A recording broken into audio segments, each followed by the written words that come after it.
Halo semuanya, welcome back to another video di WWLegi channel ini.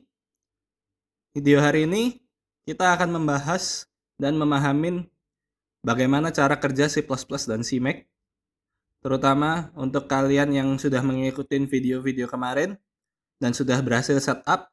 Kalian akan melihat layar ini. Untuk kalian yang belum nonton, silahkan kalian tonton video sebelumnya yang akan ada di atas ini. Video sebelumnya ada 3. Itu tergantung OS kalian. Kalian lihat yang sesuai OS kalian. Jadi kalau kalian pakai Windows, kalian nonton yang Windows. Kalau kalian pakai Mac, kalian nonton yang Mac. Di video itu aku jelasin cara setup untuk bisa sampai ke layar ini. Oke?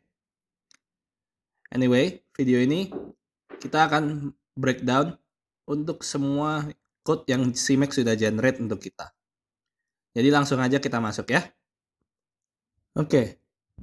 Yang pertama kita akan lihat dulu adalah file yang namanya cmakelist.txt. Jadi kita masuk, kita klik.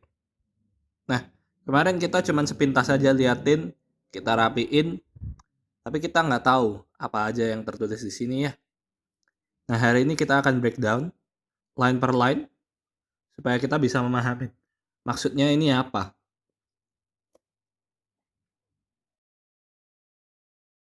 Kita start dari line yang paling pertama, yang paling atas. CMake minimum required version 3.0.0. Nah, ini maksudnya apa? Ini maksudnya adalah untuk developer lain yang mungkin dapat project kita, yang mungkin bekerja sama-sama kita, dia harus punya CMake minimum versionnya 3.0.0 untuk bisa build project kita, untuk bisa bangun executable-nya. Oke. Contohnya nih, kalau kita buka di terminal, terus kita cek CMake kita version berapa. Nah, kasus ini kita 3.17, lebih tinggi dari 3.0.0. Jadi, kalau kita Ctrl Shift P, terus pakai CMake build, itu akan berhasil. Tuh, berhasil kan? Karena version kita lebih tinggi dari minimumnya. Tapi, coba kalau kita ganti jadi 3.18. Nah, kita coba lagi, save. Kita coba CMake build. Nah, error. Dia akan ngomel. Karena dia mintanya 3.18, sementara punya kita 3.17, 3.17. Makanya dia akan ngomel. Gitu ya. Oke. Jadi kalau kalian CMake version kalian lebih rendah dari minimumnya, kalian nggak akan bisa bangun project ini. Nah, untuk kalian yang bingung, kira-kira harus masukin angka berapa? Kalau kalian ragu, masukin aja angka 3.0.0. Itu udah oke. 3.0 itu udah lama banget. Jadi harusnya semua developer zaman sekarang pasti punya yang lebih dari itu.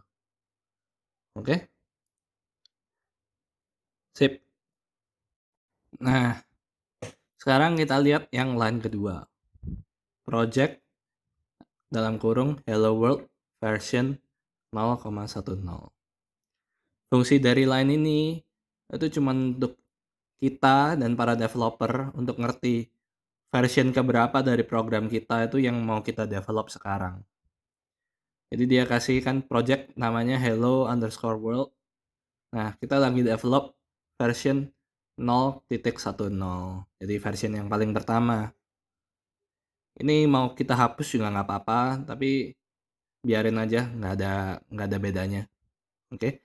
Ini kita harus update manually kalau kita misal kasih update. Jadi misal kita tambahin fitur baru, kita jadi version 0.11 atau 0.12. Ya cuman begitu aja sih. Nah, selanjutnya kita akan breakdown line 4 sampai line 6 yang add executable ini. Nah, ini akan aku jelasin dengan kasih formatnya dulu. Untuk add executable, formatnya adalah add executable, buka kurung, terus nama file, nama executable-nya, terus yang di bawah-bawah ini tuh komponen-komponen yang akan kita pakai untuk membangun executable itu tadi. Komponennya terserah ada berapa, mau 2, 3, atau mungkin sampai komponen n, di mana n itu angka terserah kalian berapa, berarti sampai berapapun bisa ya. Nah, satu hal yang perlu diingat adalah CMake itu bukan compiler. Tekankan sekali lagi ya, CMake bukan compiler. CMake itu build system. Pada akhirnya yang jadikan executable kita itu adalah compiler, bukan CMake. CMake cuman kasih perintah ke compiler. Jadi dalam kasus ini sinteksnya, CMake kasih perintah, compiler, tolong bikinkan gua executable namanya ini. Lu bikin dari komponen-komponen yang gua kasih ini. Oke? Nah, mungkin dari kalian akan ada yang bertanya, lah kenapa harus pakai begini? Kan jadi lebih susah, kita harus bikin file lagi juga. Nah, sekarang kita coba lihat workflow kita, cara kerja kita, kalau kita nggak pakai CMake. Jadi kita balik lagi ke terminal kita. Nah, sekarang kita akan lihat cara kerja kita kalau kita nggak ada CMake. Nah, jadi kalau kita nggak pakai CMake, kita pakai G++ misal. Kita pakai G++ minus C main.cpp, kita compile. Terus kita G++ minus O, terus nama program kita hello_world, terus main.o. Nah, jadi baru kita bisa jalanin program kita. Nah, kita juga bisa singkat ini jadi satu line doang. Kita dengan cara G++ minus O, nama kita hello_world, main.cpp, itu akan langsung, jadi kita bisa langsung jalanin. Nah, mungkin dari beberapa kalian akan ada yang bertanya, lah ini kan lebih cepat daripada kalau kita harus bikin file lagi, kita harus tulis yang di atas itu. Nah, tapi kalian perlu ingat kalau kasus ini kita cuman kerjain pakai satu file doang, yaitu main.cpp. Nah, sekarang coba ada skenario lain. Kita coba bikin file 1.cpp, file 2.cpp, terus file 3.cpp. Nah, kita coba pura-pura. Anggaplah file 1.cpp, file 2.cpp, file 3.cpp ini semua ada isinya, dan kita pakai itu semua untuk jalanin program kita yang cuma keluarin hello world ini. Jadi sekarang kita harus ketik di terminal G++ minus O hello_world. Terus kita harus list semua cpp file kita. Main.cpp, file 1.cpp, file 2.cpp, file 3.cpp. Nah, ini cuma 4 program ya. Terus baru kita bisa jalanin program itu. Nah, cuma 4 program aja ketiknya panjang banget. Bayangin kalau kita punya sampai 100 file misal. Kita harus ketik lagi G++ minus O hello_world main.cpp, file 1.cpp, file 2.cpp, terus sampai file 100.cpp. Dan ketika kita ganti salah satu aja dari filenya, kita harus ketik ulang yang panjang itu. Ya bisa mati dong kalau kita nggak pakai CMake ya. Maka dari itu pakailah CMake ya. Nah, jadi nggak efisien banget ya kalau kita nggak pakai CMake. Atau dengan kata lain kalau kita nggak pakai build system. Nah, cuma CMake aja. Oke. Kalau kita pakai CMake, workflow kita jadi cuma perlu tambahin gini. Jadi executable-nya hello world tadi, main.cpp, file 1.cpp, file 2.cpp, file 3.cpp. Terus kita bisa deh build. Oke. Sip. Nah, jadi recap ya yang terakhir ya. Jadi fungsi dari file cmakelist.txt ini adalah perintah-perintah yang akan kita kasih ke compiler. Oke. Jadi CMake itu bukan compilernya. CMake hanyalah build system yang akan kasih perintah ke compiler. Kasih perintahnya taunya dari cmakelist.txt. Oke. Sekarang kita masuk ke file.cpp kita, code C++ kita. Kemarin kita udah tahu kalau code ini bertujuan untuk keluarin tulisan Hello World di terminal. Nah, hari ini kita akan breakdown supaya kita bisa tahu kenapa dia bisa keluarin Hello World di terminal. Oke. Kita start dari line yang paling atas dulu, yaitu hashtag include IOStream. Nah, aku kasih formatnya dulu ya. Formatnya hashtag include spasi, terus nama file yang mau di-include. Jadi dalam kasus ini contohnya IOStream. Oke. Nah, fungsi dari ini apa? Kita lihat tanda hash di depan ini, tanda pagar ini. Tanda pagar ini ketika compiler baca, dia akan proses yang ada di tanda pagar ini dulu. Namanya preprocessor statement. Jadi sebelum yang lainnya diproses, yang ada tanda pagar dulu yang diproses. Jadi dalam kasus ini dia akan proses include IOStream dulu. Oke. Nah, apa sih maksud dari kata include? Include itu berarti copy paste semua yang ada di file yang mau di-include itu. Ya. Hidup programmer itu penuh dengan copy paste. Jadi gini, misal kita punya file baru, kita kasih nama main2.cpp. Oke. Terus kita masuk ke dalam file IOStream, kita kontrol klik di IOStream-nya. Nah, IOStream itu isinya begini, 80 lines ini. Kita copy semua, terus kita paste di main2.cpp. Terus yang bawah dari main.cpp kita juga copy, kita paste di bawah. Nah, oke. Nah, sekarang kalau kita bandingin,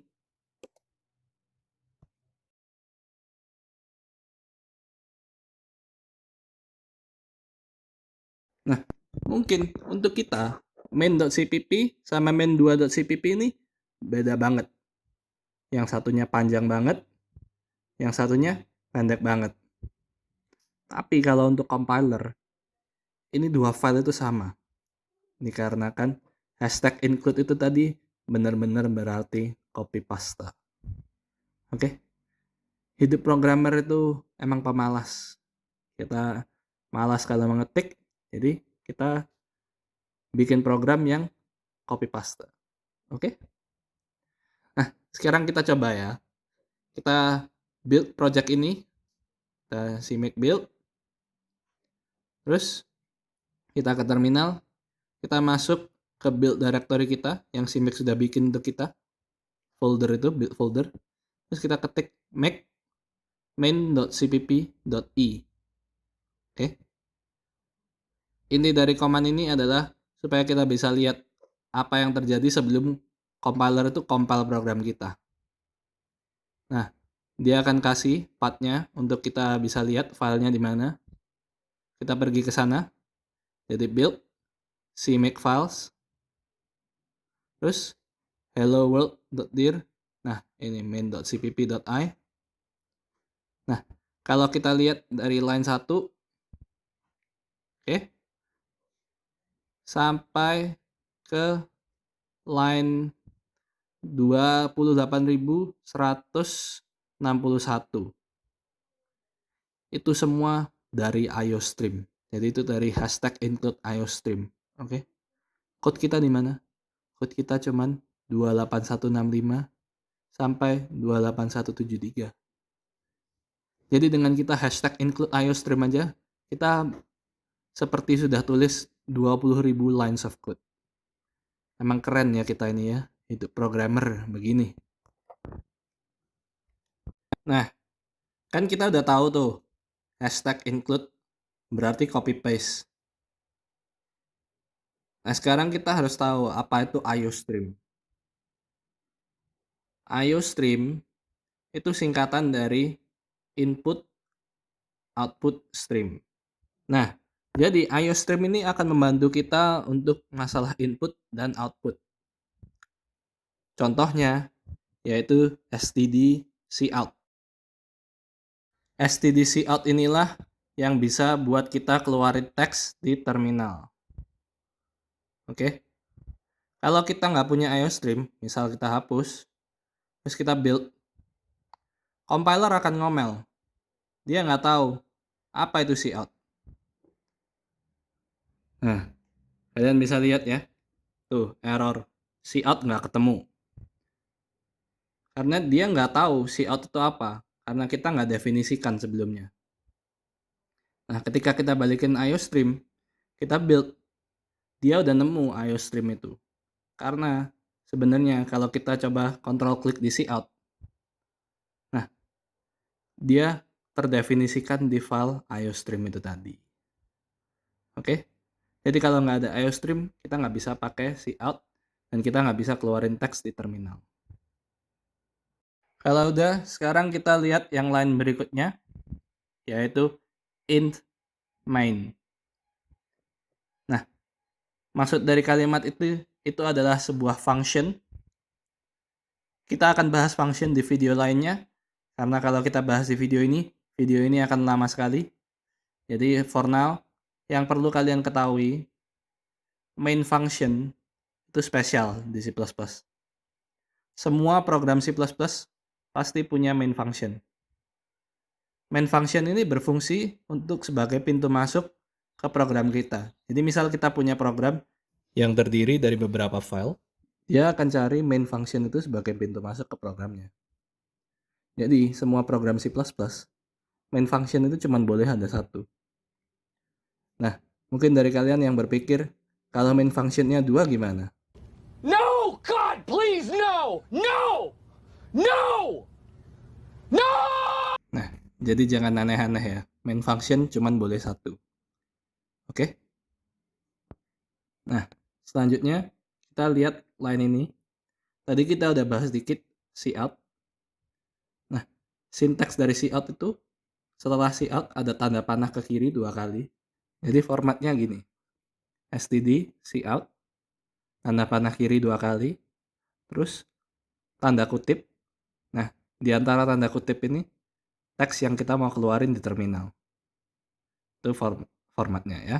Nah, terus di belakangnya, jangan lupa ada titik koma. Atau bahasa Inggrisnya semicolon. Titik koma ini penting ya.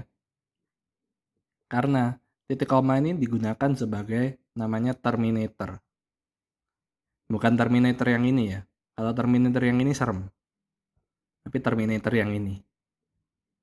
Nah, apa sih fungsi dari terminator itu tadi? Fungsinya, dia akan beritahu compiler kalau, ini loh, sampai sini line 5 itu. Kalau kita nggak ada terminator itu tadi, compiler akan ngira, oh ini masih satu line lagi. Jadinya kayak begini. Jadi jangan lupakan ya titik koma itu ya. Paling penting.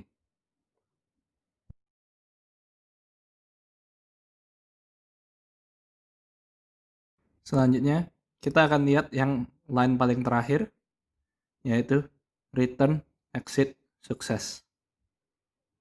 Nah, untuk kita pahami line ini, kita mulai dulu dari kata return. Nah, kalian lihat di atas ya. Kan ada tulisan tuh, in main. In itu singkatan dari integer, atau kalau bahasa Indonesianya bilangan bulat. Nah, function kalau di depannya dikasihin tipe data integer, berarti dia expect untuk functionnya return bilangan bulat juga. Nah, kalian mungkin bingung, kenapa return exit success bisa jadi bilangan bulat? Padahal kan exit success kan bukan bilangan. Nah, kalian tertipu. Karena kalau kita coba lihat, kita control klik di exit success, itu akan kita lihat kalimat hashtag define exit success 0. Oke? Nah, jadi sebenarnya kalau kita tulis return 0, Itu sama aja sama kalau kita tulis return exit success. Oke, karena 0 itu biasanya melambangkan sukses kalau di dunia programming. Nah, mungkin kalian ada yang bingung. Kenapa repot-repot tulis exit sukses daripada kita cuma bisa tulis 0 aja ya? Nah, ini ada backstory-nya.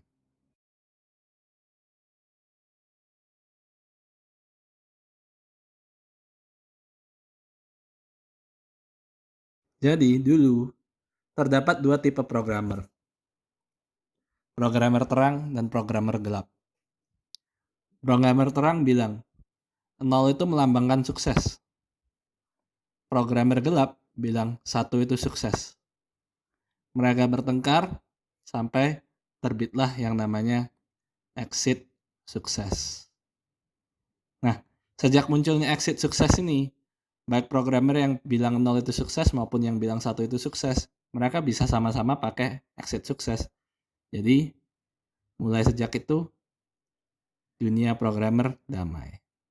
Oke, dengan itu kita udah breakdown semuanya yang CMake generate untuk kita. Jadi video ini sudah selesai. Next video, kita akan mulai bahas tentang yang namanya variabel. Oke, sekian. Kalau kalian suka, like, share, dan subscribe. Terus yang tombol bell itu dipencet.